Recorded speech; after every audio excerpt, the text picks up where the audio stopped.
Here is the Prime Minister of Australia, the Right Honourable R.G. Menzies. Fellow Australians, it is my melancholy duty to inform you officially that in consequence of a persistence by Germany in her invasion of Poland, Great Britain has declared war upon her, and that as a result, Australia is also at war. May God in his mercy and compassion grant that the world may soon be delivered from this agony.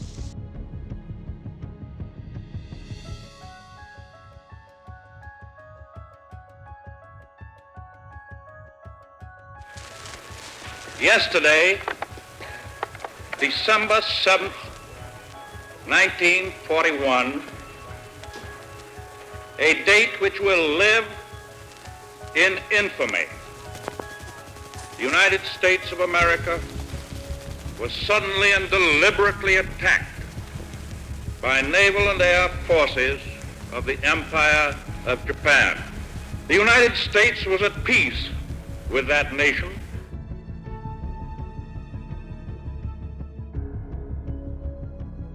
January 23rd, Australian territory invaded. The small garrison of Rabaul in Papua New Guinea was overrun by an overwhelming force with a loss of the 22nd Infantry Battalion. December 10th, 1941, the Royal Navy battleships Prince of Wales and Repulse sunk. February 15th, 1942, Singapore falls and over 130,000 Allied troops, including 15,000 Australian soldiers of the 8th Division, are taken prisoner.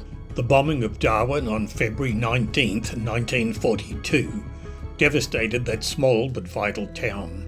Once again, the Japanese attacked with overwhelming strength, inasmuch as they deployed an almost identical force to that used in the Pearl Harbor and Rabaul attacks.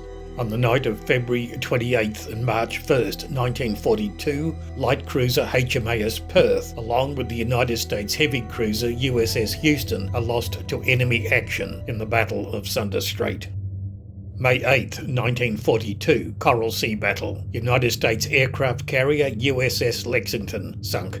June 7th, 1942, Battle of Midway. United States aircraft carrier USS Yorktown sunk. Japan loses 4 aircraft carriers. August 9th, 1942, Battle of Savo Island. 4 heavy cruisers lost, including HMAS Canberra. In the light of these events, the threat of invasion was very real, and Australia, with its vast coastline and small population, was indeed vulnerable. The invasion threat struck fear into the hearts of the government of the day, and tangible steps were taken to facilitate the capacity to wage war from the west should the coastal regions become untenable.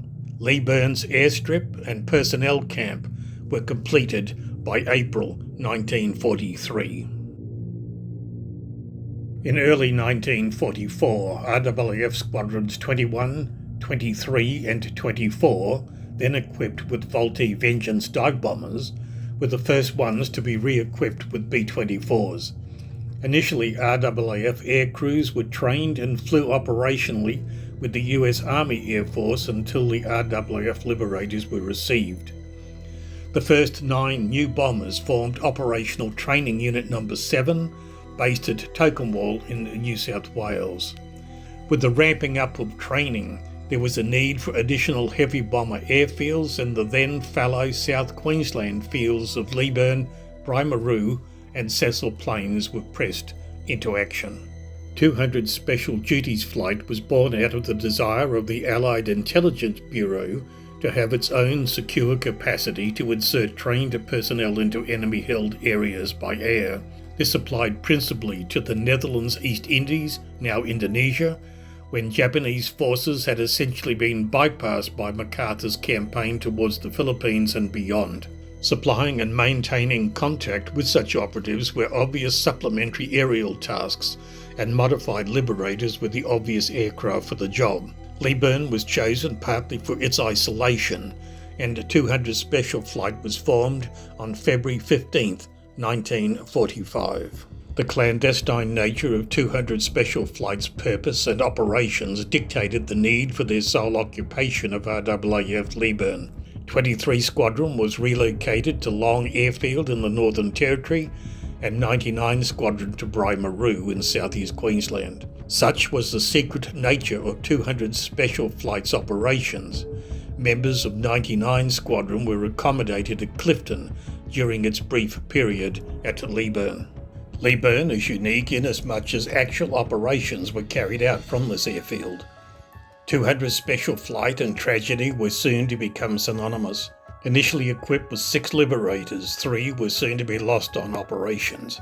B-24 Liberator A72191 went missing off British North Borneo on March 25, 1945 during an Operation Seamit 1 insertion.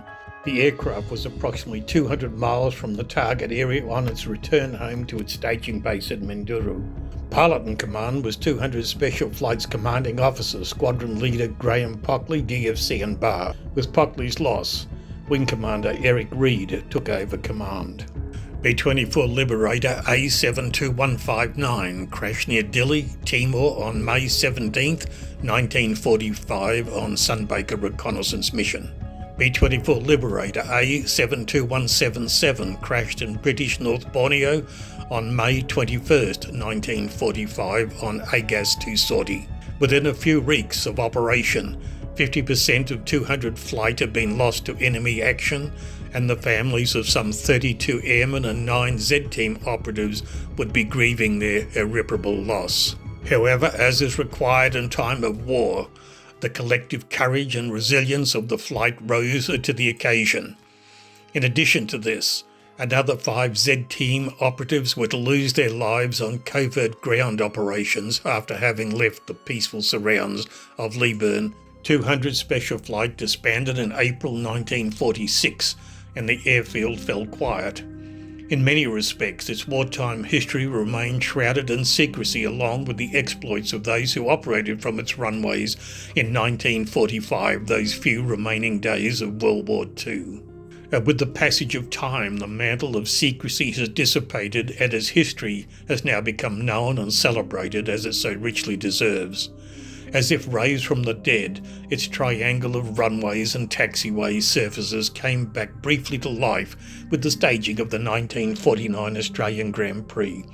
After a few years that too lapsed, and it fell back into obscurity.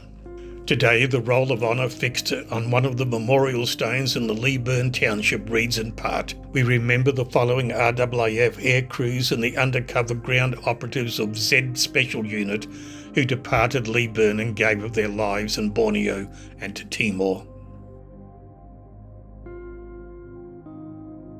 On April 26, 1987, the Governor of Queensland, Sir Walter Campbell, ACQC, unveiled the memorial to the members of 200 Liberator Special Duties Flight and Z Special Unit who had lost their lives during the Pacific conflict of World War II. In his address, Sir Walter made the following heartfelt statement: "May we and those who follow us never forget the unselfish and indomitable spirit of those members of 200 Flight and Z Special Unit who lost their lives in the service of their country. In remembering them with admiration and respect, we must resolve to do our best to give reality to the vision which each of them would have had of a world at peace. May we never forget their unselfishness and their courage, and may our nation be forever grateful." August 15th, 2015 marked the 70th anniversary of the Japanese capitulation and the end of World War II. On this day, a monument located next to the remains of the airfield itself was unveiled and dedicated. This location has historical and powerful significance. Not only is it immediately adjacent to the airfield's 2 runways, it is near here the mechanics and ground crews worked readying the aircraft for flight. It is near here that 200 Flight's missions commenced with the roar of the Liberator's engines, and it is near here that the wheels of the returning aircraft would have touched down, and where the ground echelon would have waited in vain for the return of A72191, A72159, A72177, and the crews that manned them. It is near this location that men laughed and enjoyed life, and felt despair at the loss of friends and comrades in the truest sense of military tradition. On reading the plaque, visitors will see in human terms the losses sustained by these men who gave of their lives for the protection and preservation of a way of life. March 16th, 2023 marked the 78th anniversary of 23 Squadron's departure from Leyburn. On this day, members of the 23 Squadron Association met in reverence to unveil and dedicate yet another monument to remember their squadron's contribution to the elimination of the Japanese threat, their deeds and our history, their history, our history, the history of Queensland and a grateful nation.